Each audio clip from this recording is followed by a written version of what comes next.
Jurassic World Evolution is a park management sim, a la Zoo Tycoon or Wildlife Park, but with, as you might expect, dinosaurs. Throw in the chaos from the movies, and you actually get a pretty wild ride.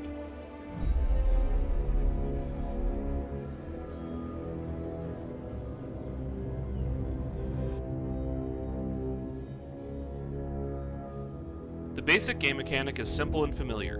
Build some pens, fill them with critters, add some bathrooms and shops, and watch the cash flow in.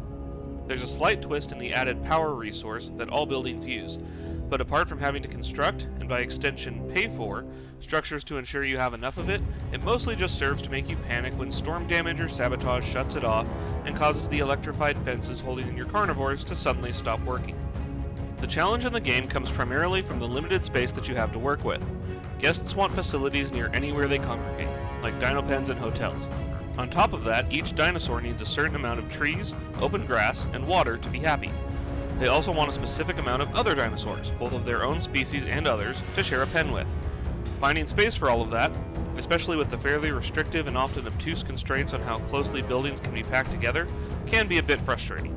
The other gameplay facet that really sets Evolution apart from other Tycoon games is the control of time, or rather, the lack thereof. You can't speed things up, slow them down, or even pause outside of the system menu and encyclopedia. So when a raptor breaks down a fence because you didn't have enough trees in its pen and starts terrorizing your guests, you have to get a team to repair the fence, another to tranquilize the escaped dino, and sound the alarms to get everyone to safety, all while said raptor is trying to eat your patrons. Turning guests into casualties costs a huge amount of money, to the point where you can easily go bankrupt. It's really the only way to lose the game. You must protect the guests. Luckily, the mechanisms for doing all this are fairly intuitive. Just select the appropriate buildings, which are also available via hotkeys, select a team to use, and click on the dinosaur to act against. You can also control the ranger jeeps and tranquilizing helicopters directly, though I found that this method was usually impractical in a crisis due to the multitasking required. It's a lot of fun to do so, though.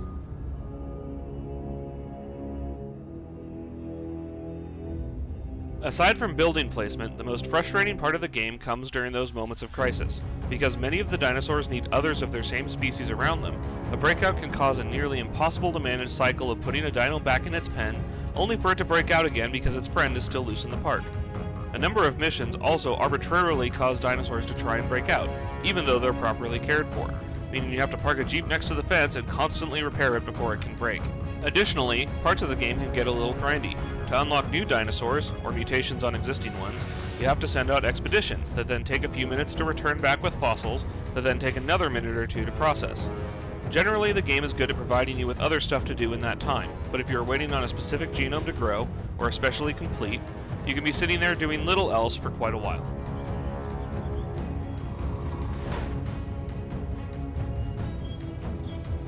The stars of the show, the dinosaurs, are beautifully rendered and animated. Watching them get released from the incubation center and taking pictures of them from a ranger jeep like in Pokemon Snap really shows off how good the art is. Foliage can tend to hide dinosaurs, especially small ones, but if you need to perform an action against one, the icon for doing so will show regardless. The rest of the game looks nice, though some more variety in building design would have been appreciated.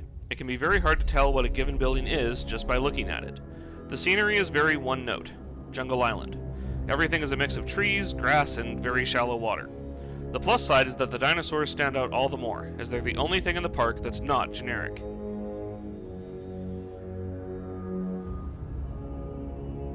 Because all the islands are so similar, seemingly differing only in the color of the lighting and frequency of storms, the main reason to keep playing the game is to use different dinosaurs, and there are a lot of them. Dozens of species, from popular ones like Triceratops and Tyrannosaurus rex, to ones only archaeologists have heard of, like Chunkingosaurus. However, the game seems surprisingly small in scope for an experience about housing enormous reptiles. I completed the first island with just 3 enclosures, the rest need no more than 6. You generally only need new ones to keep carnivores apart from any species besides their own. Additionally, without any DLC, there's only 5 islands to play on, plus the sandbox. The challenge mode offers additional gameplay, but overall this game will last about 25 hours.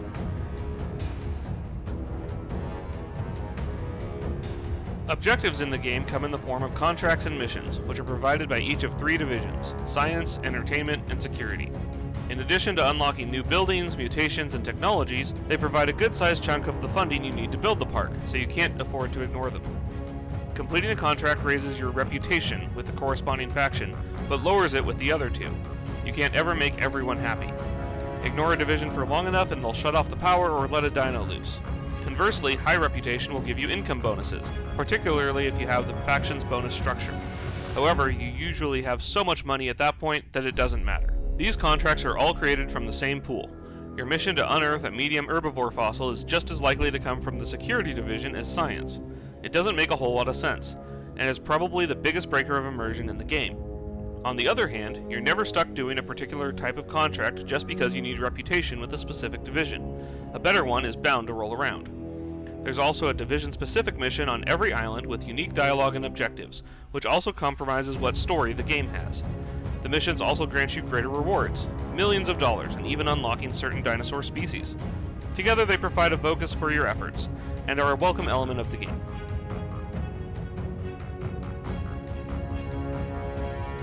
Despite it being in the game's title, evolution isn't mentioned or discussed in the game at all, nor is a millions of years old Earth.